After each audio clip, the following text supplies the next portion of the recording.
You're listening to the Diplomats Asia Geopolitics podcast. I'm your host, Katie Putz, coming to you from Washington, D.C. And this is your co-host, Ankit Panda, also in Washington, D.C. How's it going, Katie? Going pretty good. It's a weirdly cool day today, but I'm sure it will heat up again soon. That's All right. right. Yeah, we've been a little delayed on our episodes, so apologies to listeners there. There's been quite a few things going on, but Katie and I are back and looking forward to chatting today. Yes. And I think one of the important things that happened this month that we do want to touch on is the South Korean snap presidential election, which our listeners will know was triggered by now former President Yoon's impeachment, which itself was triggered by Yoon's really shocking decision to declare martial law in early December. The recent election saw the Democratic Party's Lee Jae-myung beat out conservative People's Power Party's candidate Kim Moon-soo and others to secure the presidency. Lee, who had lost to Yoon back in 2022 by less than a percentage point, beat out Kim by just over 8 percentage points. Lee's election was pretty expected, I think, and South Korea, however, now enters a period of clear Democratic Party control, given that the party also holds a majority in the National Assembly. So, Ankit, as South Korea kind of emerges from what has been months of domestic uncertainty, what is the geopolitical situation on and around the Korean Peninsula that the new Lee administration has to deal with? Yeah, I think that's a great place to start. We can talk a bit about what the Lee Jae-myung administration thinks about Korean foreign policy. But first, I think it's important to understand, what they're inheriting. So I think the most important piece of the inheritance is, what you alluded to, which is this special election happening after probably one of the most serious crises in South Korea's post-democratic transition history, which is the martial law crisis last December, leading to the dramatic removal of Yoon Suk-yeol. But this there's something that's really familiar about this particular constellation of events, right? For anybody tracking the Korean Peninsula, you might remember, Park Geun-hye was impeached, the previous conservative president before Moon Jae-in, a progressive, came in a special election in, May 2017, in the first year that Donald Trump was inaugurated in Washington. And very coincidentally, we had a conservative president, again, impeached in December with a Donald Trump inauguration in January and I guess, almost May inauguration for a new progressive leader out of a special election, which is to say that, that's just a little bit of a historical rhyme there. Obviously, Northeast Asia is very different today. We have, let's start with the North Korea piece, which is really important. In 2017, we obviously had a major crisis with North Korea as they were crossing key thresholds with the development of their nuclear capabilities, including testing their first ICBMs. Now North Korea is in a very different place. They have more nuclear weapons, better nuclear weapons, tactical nuclear weapons to hold South Korea at risk. You've had a growing debate in South Korea about building nuclear weapons. In fact, it's less of a debate and more of a, we should build nuclear weapons kind of sense among strategic elites and the broader public. So that's part of what this new progressive administration inherits. We can talk a bit about how they think about that. The Japan relationship got really bad under Moon Jae-in, the last progressive leader in South Korea. It improved under Yoon Suk-yeol, partly sort of catalyzed by a Biden administration in Washington that I think was very eager to see its two Northeast Asian allies get along and was more generally interested in minilateralizing America's security partnerships and alliances in Asia writ large. So we saw significant developments there. There was the Camp David summit with the three leaders, which was a notable hallmark of that moment. Lee Jae-myung comes in at a different moment in that South Korea-Japan relations haven't quite regressed to where they were under Moon Jae-in, but they certainly don't have that catalyst anymore in Washington because, as we've discussed repeatedly, the Trump administration just does not think in terms of minilaterals, right? It's all about that bilateralism that very much will likely take many of these Asian alliances back to their hub and spokes origins in a way. And then maybe, Katie, I'll turn back to you, but, the last thing is obviously the China question, which is the, several $100 billion elephant in the room for South Korea with massive economic dependency, but growing expectations from the United States that South Korea will play ball in geopolitical competition with China. That was a difficult proposition for South Korean conservatives who don't view China necessarily with a great degree of favor, but South Korean progressives have a very different perspective that sort of relates to the general perceptions about South Korea, should be in an alliance with the United States, but should have greater strategic flexibility and autonomy. Lee Jae-myung has spoken about essentially pursuing a pragmatic foreign policy, which is a very good kind of bumper sticker, but what that means in practice is going to be a lot more challenging. And then, maybe the last thing I'll say is this all comes at a moment when we've seen a lot of rumors in the press here in Washington that the Pentagon is considering significant modifications to the troop presence that the United States maintains on the Korean Peninsula, partly out of this broader discussion about, will South Korea be ultimately useful in a competition or potential contingency with China, because the US-ROK alliance has not had that traditional orientation, unlike the US alliances with Australia and Japan, both of which in recent years have become a lot more overtly shaped towards managing the potential for a high-intensity conventional war over Taiwan. So that's some of the big picture stuff. There's a lot more, we can talk about some of the other diplomatic issues that are going to be lingering here, trade and so on. But really it's about that kind of broader clash that we might expect between Lee Jae-myung's strategic autonomy disposition and what the United States under Donald Trump is looking for out of its alliances. Yeah, well, you've done an excellent job of forecasting basically all of the questions I had to ask you, so Awesome. we'll get deeper into many of those issues. But I do want to go back to the election itself and sort of the atmosphere of the election. As you notably won the election and was widely expected to win the election. How did you look at the outcome?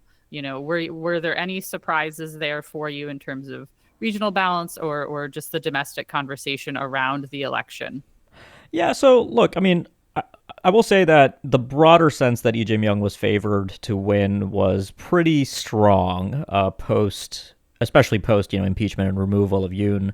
Han Duck-soo, who was the caretaker prime minister, obviously had a bit of a rocky pathway, just given some of the internal discord in the conservative camp, where there was a bit of confusion, let's say, about whether Han, should relinquish his position as an independent, become a conservative, and then we sort of went back and forth, which sort of led to this landslide result. So there was just discord in the conservative camp in South Korea, and we'll never know the counterfactual about what the election outcome looks like if you don't have that discord.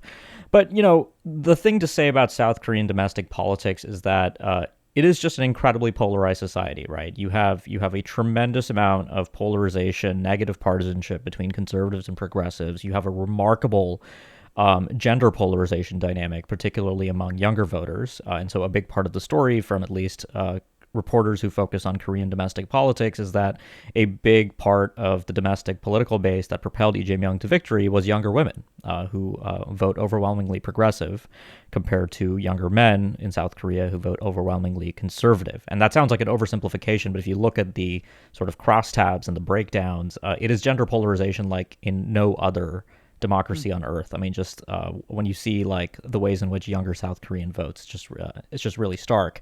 And I think this is important for just kind of setting the context for the domestic political environment that Lee Jae-myung is inheriting, right? It's a deeply polarized, divided society. And then ordinary Koreans, we're talking about geopolitics on this podcast and the alliance and nuclear weapons and all of that. But ordinary Koreans, I think, have much more kind of, bread and butter concerns, so to speak, about inflation, cost of living, jobs, housing, all of those things that are very familiar to, I think, many voters across many advanced democracies, particularly in these last few years of greater inflation globally. So that's also just, I think, important context here. Yeah. I think it's definitely important to keep in mind that domestic context when talking about geopolitics, because every country does have to deal with its domestic constituencies. Sort of bridging that, I wanted to ask, much has really been made about the differences in approach between South Korea's liberals and conservatives when it comes to North Korea, when it comes to China. What do you expect from Lee in this area?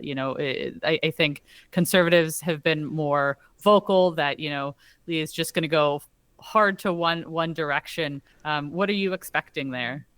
Yeah, I mean, there's this kind of oversimplification sometimes that you'll hear in Washington and in a lot of the American op-ed pages about Korean politics, which is that, the Korean left are kind of pro-North Korean communists, and they're going to give away the barn to Kim Jong-un the first moment they get an opportunity. And suffice to say, that's a very significant oversimplification of what Korean progressives, I think, actually believe. And it's one that I think is convenient, but it's not what we're likely to see. But with that said, I mean, Lee Jae-myung, he's quite the character, right? If you look at his history as a domestic political figure, he's got a share of scandals, kind of legal troubles, so on and so forth. He's said a variety of things over the years that people have likened to kind of Trump-like comments about the world and the Korean issues.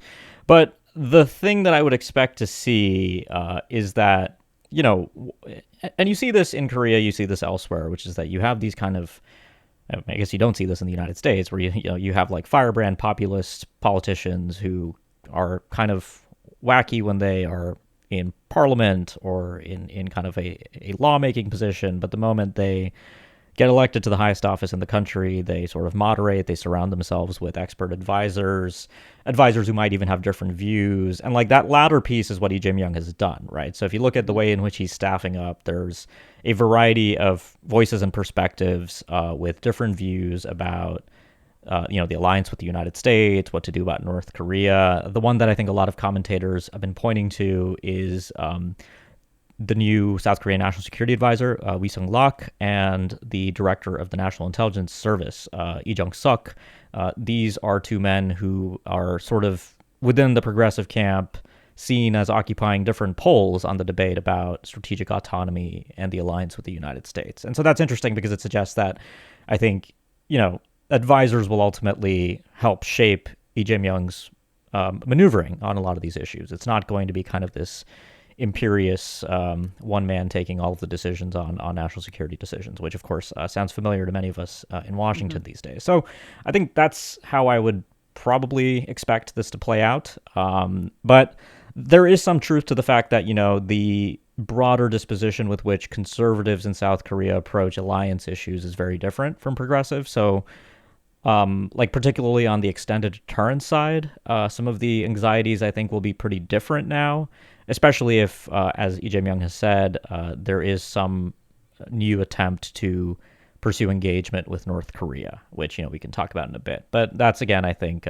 my broader read. Yeah. Well, let's talk about that North Korean engagement piece because, for listeners who maybe have forgotten December, the South Korean progressives' apparent, duplicity when it comes to North Korea was the genesis of Yoon's martial law declaration, and I think a lot of that is vapid rumors. But I think I am curious your take on what the Yi administration's approach to North Korea will be. What have we seen so far? You mentioned some of the staffing that folks he's chosen for his cabinet and things, but where can we expect that relationship to go? What are the early signs? Yeah, so in his victory speech, Lee Jae-myung spoke of seeking stable coexistence with North Korea, broadly seeking engagement, peace on the Korean Peninsula, which is a very kind of that's exactly what you would expect from a progressive leader. Of course, the context now is very different from what Moon Jae-in dealt with. For listeners who might not remember, Moon Jae-in was largely one of the most important catalysts for the broader North Korea, U.S. rapprochement that happened with the Singapore summit and the Hanoi summit in 2018 and 2019. Now, the North Koreans haven't talked to the United States since October 2019. There hasn't been a serious negotiation. They've changed their policy on Korean unification. They've dismantled their internal kind of inter-Korean engagement bureaus, essentially, so they can't actually, there's no such thing as inter-Korean engagement anymore as far as the North Koreans are concerned. It is a matter to be handled by their Ministry of Foreign Affairs because South Korea is now being treated as a foreign country, which is not the case in South Korea, right? South Korea still has a Ministry of Unification that is charged with handling North Korea-related issues. So you have this asymmetry there. A lot of uncertainty. Two things I'll just say really quickly because I know we're getting a little short on time. We're heading into the end of North Korea's Eighth Party Congress period later this year, right? So Kim Jong-un's he's had this 5-year plan of military modernization that's about to wrap up. January next year, we're expecting to see the Ninth Party Congress convened. This is the apex event in North Korea's political calendar, so it's a good opportunity for Kim Jong-un, if he has seen something different that might entice him to engage, again, the United States or South Korea, to sort of make that clear. right now there's no evidence that he really sees benefits to engagement, with the exception of one really interesting thing that happened recently, which was that after coming to power, Lee Jae-myung instructed South Korea to turn off the propaganda loudspeakers that have been deployed along the inter-Korean border. And in a very interesting demonstration, the North Koreans actually reciprocated that without communicating, right? So South Korea turned off its speakers, the North Koreans turned off their speakers. And that's interesting because Kim, in the Biden years, had this sort of framing that he would use to talk about the conditions under which he might engage again. And what he said was essentially goodwill for goodwill, confrontation for confrontation, right? And so the implication was that if you go first and you show me something that represents goodwill, I might do the same. And I guess we've sort of seen a little bit of evidence that maybe that's still how the North Koreans are thinking about the broader predicament today. Now that there's some interesting implications there for the Trump administration, because we know that Donald Trump is interested in potentially re-engaging North Korea. So big question mark is, will Lee Jae-myung and Trump's team, at least whatever continues to exist after the lobotomy over at the National Security Council, if they'll be able to figure out some kind of concerted effort on engaging North Korea. I'm not that optimistic, but there is a possibility there. So that's kind of the picture as Lee Jae-myung has inherited it. But I don't think anything happens this year, at least until the North Koreans wrap up their modernization program and we enter that Ninth Party Congress in 2026. Okay. All right. Well, I've got two sort of probably not short questions left. I know there's a lot to talk about in this, so we'll try to get through them. I think how has the new South Korean administration signaled or approached that South Korea, Japan, U.S. trilateral, which we talked so much about only 2 years ago? The Yoon administration tried to institutionalize that along with President Biden and then Japanese Prime Minister Kishida. And so I'm curious, how we can expect the administration to approach that trilateral, given that it's not so natural a fit necessarily. Yeah, so with the G7 summit just around the corner, I guess we're about to get an interesting test of this because Lee Jae-myung has sort of indicated that he was open to holding a trilateral meeting with Ishiba. And what's interesting about Ishiba is that he's been a very strong proponent of networking with American allies and bringing together like-minded states. He wrote a piece for the Hudson Institute where he talked about an Asian NATO, not an idea that he's endorsed since becoming Prime Minister of Japan, but he's pretty positive as a Japanese leader is wont to be. But in Japan, I think if you look at the Liberal Democratic Party and if you go back to Prime Minister Kishida, who was sort of the prime minister who was in place when all of the trilateral stuff really got off the ground, the hesitation was precisely this outcome in South Korean domestic politics. That, it's all fine and good to talk to Yoon Suk-yeol, who was remarkably outspoken on engagement with Japan, but that you would eventually get a return to the equilibrium in South Korean politics, and you'd have a progressive administration that would be difficult to deal with. So I think, Lee Jae-myung is trying to preserve that continuity. And the reasons, I think, really just have to do with the fact that despite the many well-known grievances, historical, territorial disputes between Japan and South Korea, they ultimately do have quite a few shared threat perceptions, convergent national interests. So there are very good reasons for the two countries to play nice, especially at this moment when the United States is not, in many ways, behaving in the ways that allies would want to see around the world.